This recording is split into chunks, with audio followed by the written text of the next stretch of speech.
This is the Enigma machine. It looks like a typewriter, but it has a very different purpose. During World War II, it was used to keep messages secret, or in other words, encrypted. In this video, we'll look at why the Enigma machine exists, how it was used, and then we'll take a look at the inside to see how the mechanism works.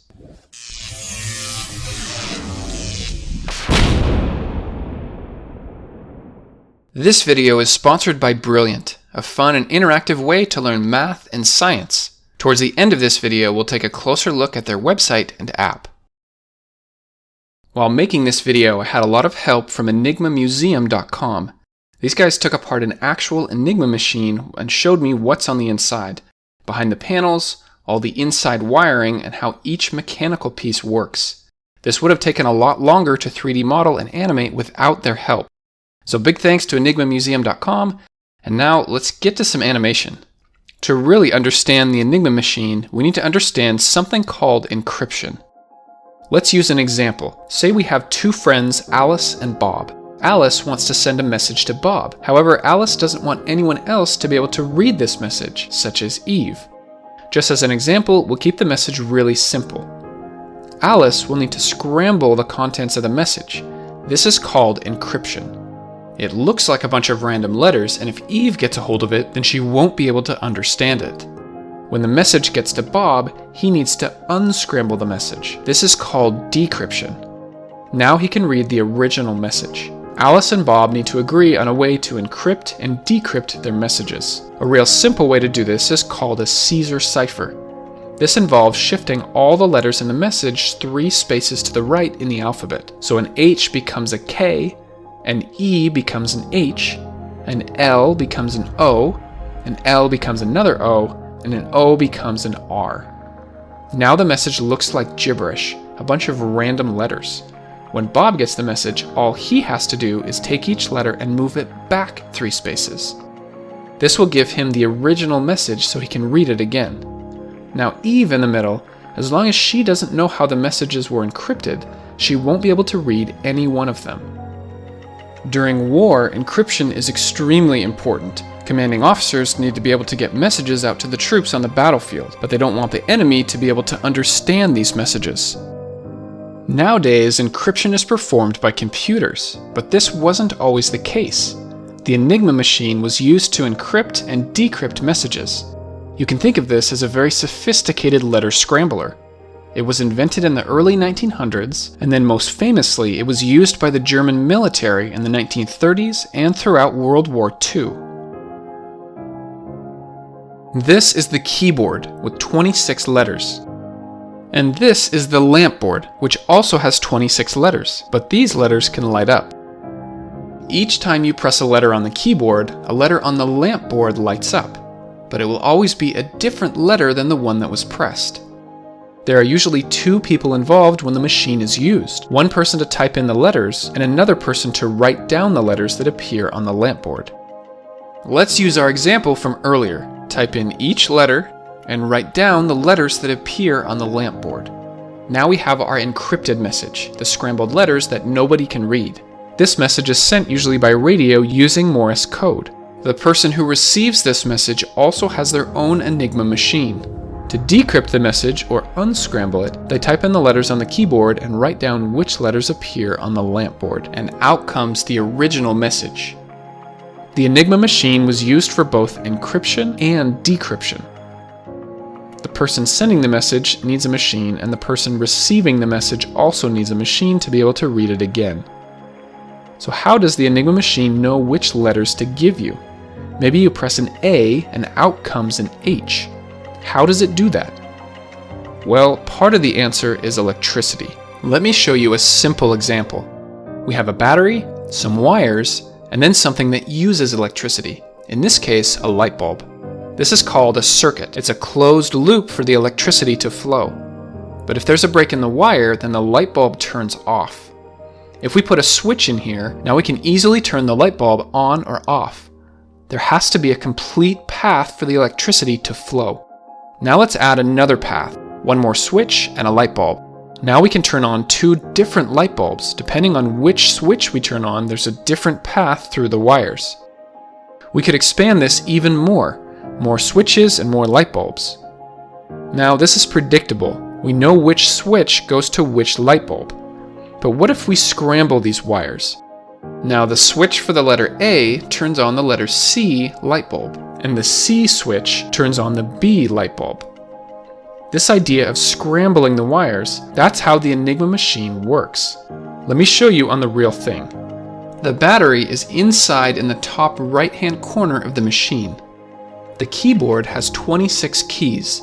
When you press one of them, it connects a circuit which will then turn on one of these 26 light bulbs. The light bulbs will then illuminate the letter that's directly above it on the lamp board. When you release the key, the circuit is disconnected and the light bulb turns off. Each key connects a different path, which means a different light bulb. Okay, this is the challenging part of the video, understanding the circuit, or the path that the electricity follows throughout the Enigma machine. Maybe pause the video, get your degree in electrical engineering, and then let's do this. The three main parts that we need to understand are the rotors, the keyboard mechanism, and the plug board. Let's start up here with the rotors. This machine has 3 of them. This is where the letters get scrambled. Let's take a look at one of the rotors. You have the numbers 1 through 26 for all the letters. So 1 is for A, 2 is for B, 3 is for C, and all the way around until 26 for Z. On the side, you'll see 26 metal contact points. There are also 26 on the other side too. When you put 2 of these rotors together, the metal contacts connect, making it possible for electricity to pass through. On the inside of these 3 rotors, you'll find lots of wires that connects the 2 sides. But as you can see, it's all scrambled. So let's go through the pin for the number 1. Follow the wire through, and it comes out the pin for the number 4. So in this case, an A was changed to a D. When electricity travels through one rotor, it changes the letter once. But remember, we have 3 of these rotors and they each have different wirings on the inside. When electricity travels through all 3 of them, it changes the letter 3 times. Then at the end, we have the reflector. This also has 26 metal contacts. Inside is more wiring that connects the letters in pairs. So it goes in as one letter and then comes out as another letter. To the right of here is the input wheel. It has 26 wires that go in and connects to the 26 metal contacts.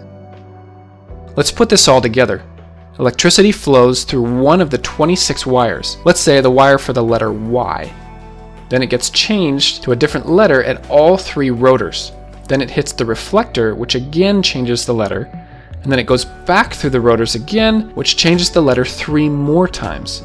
And it comes back out on a wire that represents a completely different letter. And if you were counting, this means the letter was changed 7 times. Now, this is just an example of how the letters could get scrambled, but the path can and will change. Each of these 3 rotors can rotate to 26 different positions. When any one of the rotors changes positions, this will also change the path of electricity, making it very difficult to predict which letters are going to come out. The 26 wires from the input wheel travel down the right side of the machine to the plug board in the very front. Now, the plug board was yet another way that the letters could be switched around. Specifically, you could swap 2 letters. So let's say we want to switch the W and the J. You could take one of these cables here with plugs at each end and put one of them into the W spot and the other one in the J spot.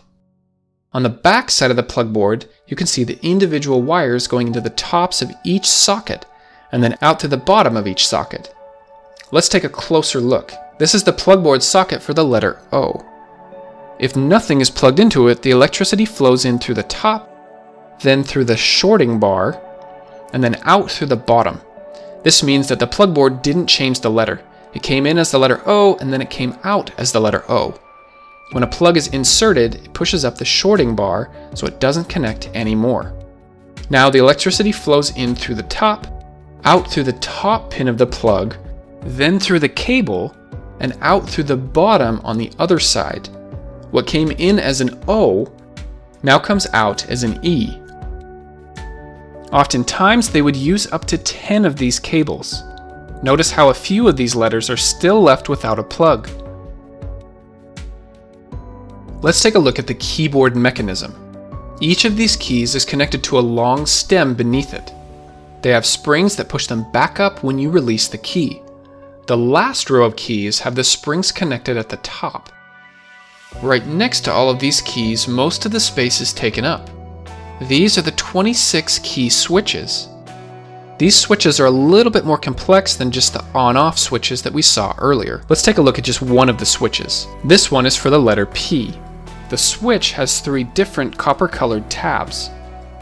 The wires are connected back here, and the flow of electricity is controlled from the other end. When a key is pressed, it comes down and hits the rubber end of the middle tab. What this does is changes where the electricity can flow.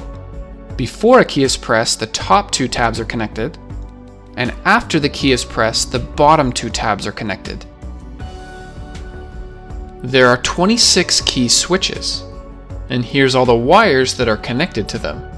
The top tabs are connected to the light bulbs. The wires go to the left and up to the corresponding 26 light bulbs. The middle tabs connect to the plug board. They go through the wires to the right side of the machine and down to the corresponding letters on the plug board. A wire from the battery goes directly into the bottom tabs of each key switch. So each switch has 3 different tabs and 3 different places where they are connected to. Before a key is pressed, the bottom tab isn't connected to anything, so the electricity has nowhere to go. This is true for all 26 key switches. No circuit, which means all the light bulbs are off. Now let's say we press the X key. The battery and the plug board are now connected. This completes a circuit, but it's not as simple as the circuit we saw earlier. Let me show you a quick overview of the path of electricity. Don't worry if you can't keep up quite yet. We're going to go over each part one by one.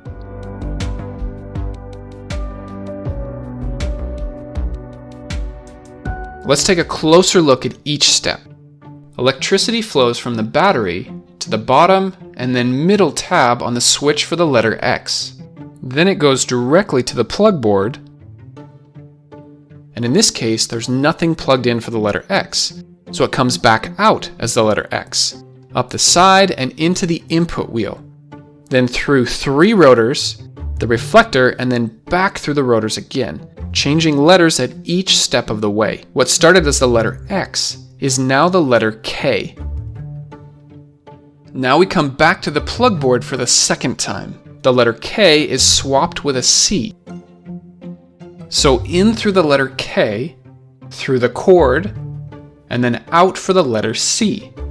Then travels from the plug board back to the middle tab on the letter C key switch. Remember, we started as the letter X, but then came back in as the letter C.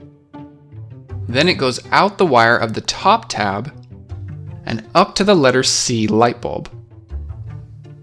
Then the current flows through the metal light bulb plate to this tiny wire which connects back to the battery. This completes our circuit.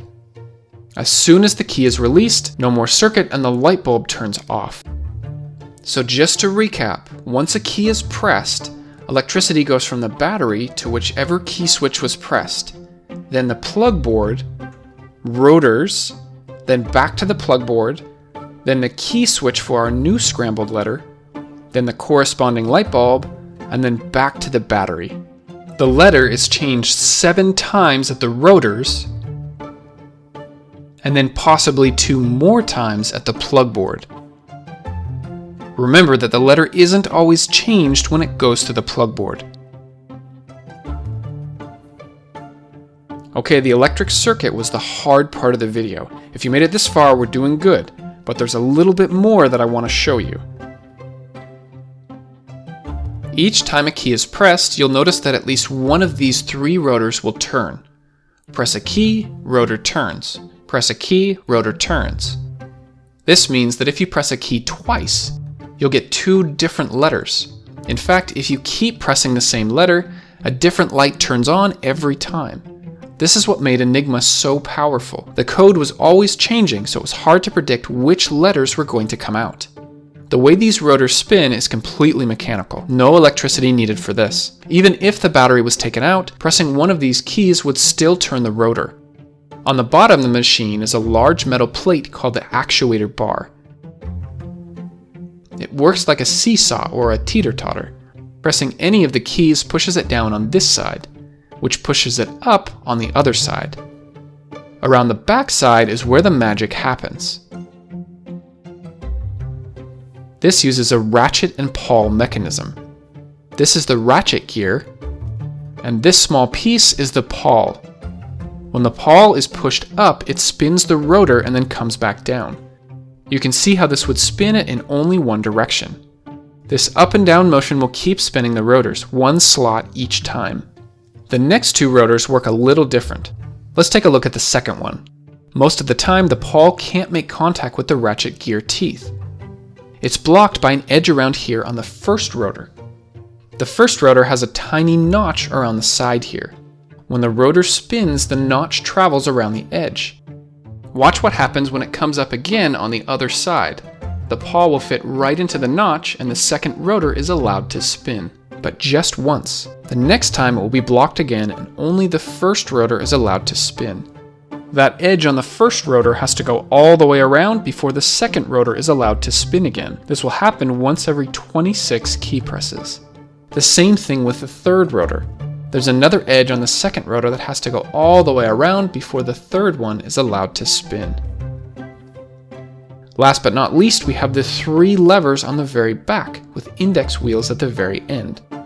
They ride along the outside of the rotor gear teeth. This means that the rotors always stop spinning at the next number. This is important so that the electrical contacts always line up between the rotors. Before you use the Enigma machine, it would need to be configured with the right settings. There are 4 of these settings to go through. First is the rotor order. Each Enigma machine came with a set of 5 rotors. Choose 3 of them and then choose which order to put them in. Then there's the ring setting for each rotor, which is basically the shifting of these number wheels, but that also includes the notch on the side. This means this will change when the leftmost rotors can be advanced to the next number. Then there's the starting position for each rotor. You can set this through the tiny windows up here. And the final setting is the configuration of the plug board at the very front. So everyone in the German army had these settings in advance. They were distributed out by paper so they would know which settings to use on which day of the month. Even if the opposing side has their own Enigma machine, they won't be able to read the messages unless they know the settings that were in use that day. Some of the ideas behind the Enigma machine are complex and sometimes difficult to understand. However, it may come easier to those that increase their ability to do math and science. Brilliant.org is a problem-solving website and app that has over 60 courses in mathematics, science, and computer science. The idea here is to learn by doing. They teach you a concept and then immediately you get to try it out in a fun and engaging way. You can use Brilliant to help you as a student in school or as a professional or anyone who wants to keep their skills sharp. There's a wide range of content and they're even adding new courses from time to time. Instead of just learning a formula and blindly plugging in the numbers, you get to visually see why that formula works.